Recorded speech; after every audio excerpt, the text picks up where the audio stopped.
as entrepreneurs, we tolerate too much. You know that, and I know that. And we also have a hard time finding romantic relationships.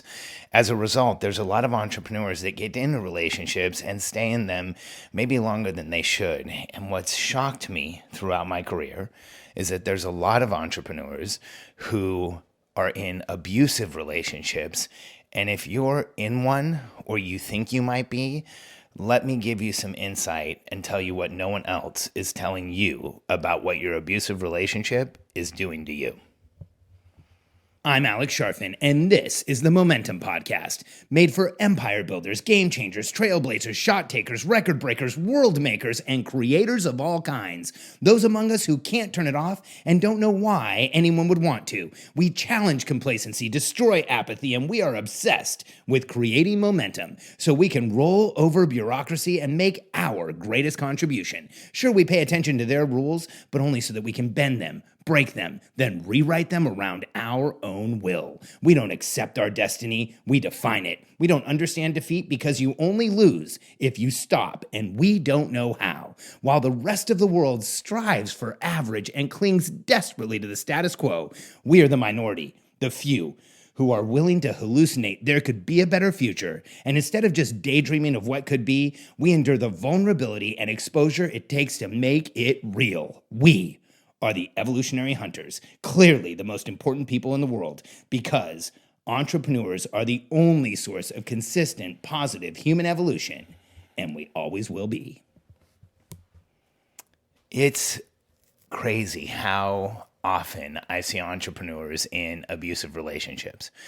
I think, we are predisposed to be in relationships that are unhealthy for us. And I've been in a long-term relationship that I was told after it ended when I went and saw a therapist. He just straight up told me, like, Alex, you don't understand. You were in an abusive relationship. And then, I got to learn interesting terms like gaslighting and, the explanation of you should always feel safe in a relationship. And I was actually surprised by that because I realized I hadn't felt safe and that I was always looking over my shoulder. And, I was with somebody who just had a hard time with, like, being transparent and being real and being truthful. And I stayed in it way longer than I should because, like so many entrepreneurs, I see the best in people and I try and see the best in people. I'm also an optimist. I always feel like things are going to work out. And a lot of things in my life have been really hard. So I thought I was working for something that was going, and the things that have been really hard have been really good. And I thought I was working for something that was really hard and it was going to be really good. And it just didn't work out that way. It was the harder I tried, the more challenging it became, the more I felt there was a lack of transparency. I actually found there was a lack of transparency and I was just being flat out lied to and manipulated. And finally I got out. But so many entrepreneurs are in relationships where they don't feel safe, where they don't feel heard, where they're scared. They're scared of repercussions of their actions. They're scared of being threatened that the person's going to leave or that the person's going to hurt them or that the person's going to spend money or that the person, whatever it's going to be, it's whatever it is, like whatever that control mechanism that the person in the relationship is using to make an entrepreneur feel unsafe or unheard or invalidated or taken advantage of, like that. If that is long term and you've communicated your discomfort and things aren't changing, that is probably an abusive relationship. And here's what's happening to you if you're in a relationship like this that I knew after I got out. And people were real with me and told me what was really going on and explained to me how it was. Like when I would share, like, well, this is what was happening, because in the moment you often don't share, like, this is what's happening, because I know I felt ashamed. I felt like it was my fault.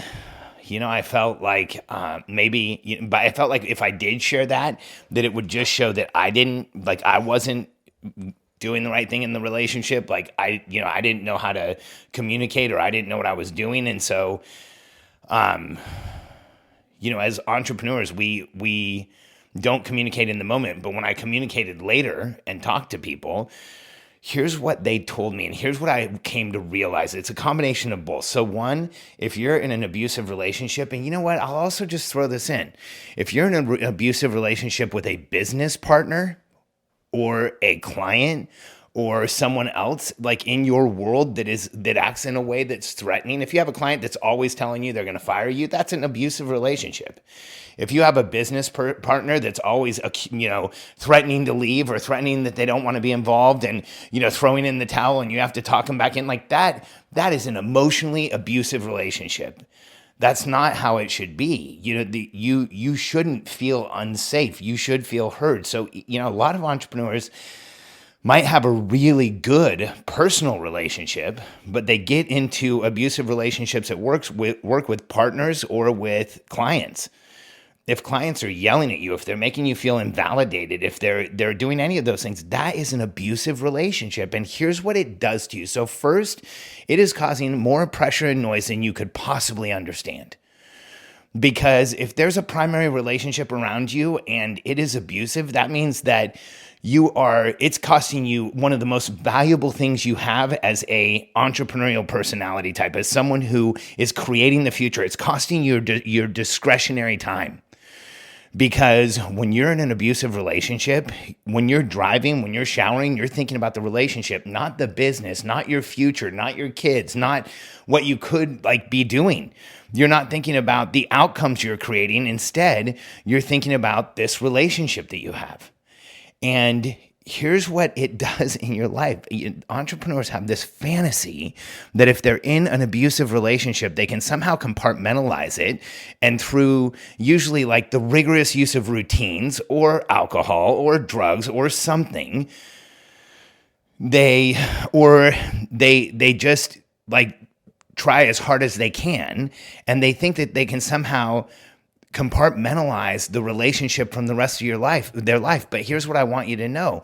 I know now that it was affecting every facet in my life, because the amount of things that improved when it was finally over, for a lot of the time I was in that relationship, my fear was that it would end. When it finally ended and 6 months went by and I saw an EMDR therapist and I understood more of what was going on and I had more clarity and I read a ton of books on being in abusive relationships and being in relationships where you feel invalidated and on how to have the right relationship. And what I didn't realize was how much it was holding back everything in my life. It was holding me back physically. It was holding me back in my business. It was holding me back in friendships and the people I had around me. It was holding me back in the connections I was making, because when it ended, almost not immediately, but within such a short period of time, all of those things just exploded. It was like I had offloaded an anchor, and it really was, because the amount of operational drag that an abusive relationship creates around you is overwhelming. It's holding you back in every way in your entire life. And what no one's telling you right now is that you're hard to be around if you're in an abusive relationship, because here's what is by definition going to happen. You're going to be aloof and distant, and it's going to feel to people around you that you're not really transparent and that you're hiding something and holding something back. And not everyone might feel it, but here's what I can tell you. The people who are really in tune, the people who really you want to be close to, the ones that can really go out into the future and predict the future, you want to be able to tell them what's really going on. And you want to be able to, with pride, tell them about your family and what's going on in your life. And there's something you're hiding, they have a hard time being around you. And that's going to hold you back. And here's the thing, the clock's ticking. You don't know how much it's holding you back. You can pretend like it's not that much, but we both know it's probably more than you would ever admit. But you can't predict until you're out how much it's really, really holding you back, and how much people around you see you like this.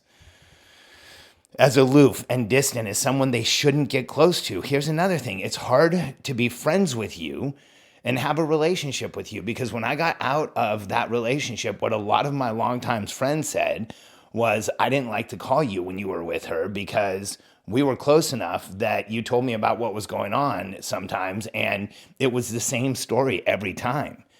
And it always felt like you were surprised by it, but every time we talked, it was like the same thing. She had done something you'd asked her not to do, and she lied about it and didn't tell you. Then you figured it out, and you were really upset, and you felt betrayed and violated. And I was like, holy crap. When they played it back to me, it was embarrassing. And it didn't happen once. It happened a few times because I was in it long enough that a lot of my friends had been affected, and I was in it long enough that I had shared with a couple of people. And so then when somebody would say like, hey, it feels off, or you're okay, I would tell people what was going on. And so I had 2 or 3 friends that had heard this, and every one of them sat down with me or told me afterwards, like, this is why I didn't talk to you a lot back then. Because it's overwhelming. They told me it was overwhelming talking to you. It was consuming. Like, all you did was talk about what was going on with her. And there's this when you, and here's the other dynamic that happens. If you're not telling people in your life about what's going on, you don't realize this in the moment, but there's this natural separation that happens with people around you. They always feel a separation. They always feel a gap. They always feel that lack of total transparency, like where you can't just tell somebody about your life. The easiest way to live your life is in a way where you can just tell someone about what's going on in every aspect of your life. And then that way life is really simple. And if there's an aspect of a relationship you have that you wouldn't be willing to share, then you really need to think about why. And if you're in a relationship where any of these things are happening, where you feel scared or you feel threatened, I assure you there is, to some degree, everything I just shared with you happening to you. And I'm telling you, when other business coaches won't tell you, when other coaches won't tell you, because this is a tough subject to bring up. But as someone who's been through it, and as someone who has coached tons of entrepreneurs and sat side by side with and been friends with and had clients that were, and had people who I hired, consultants that I've used, and so many people who I've talked to that have been through this, and then those who got out, all of them agree to these things. And I can't tell you how many people I've talked to that when I share, like, I even had friends tell me that I was hard, that they didn't talk to me and there was a reason. And other people have said, oh yeah, I've heard the same thing. But here's what no one's telling you also, is that the abusive relationship that you're in, especially if it's your significant other, is so consuming that it makes you really hard to be around.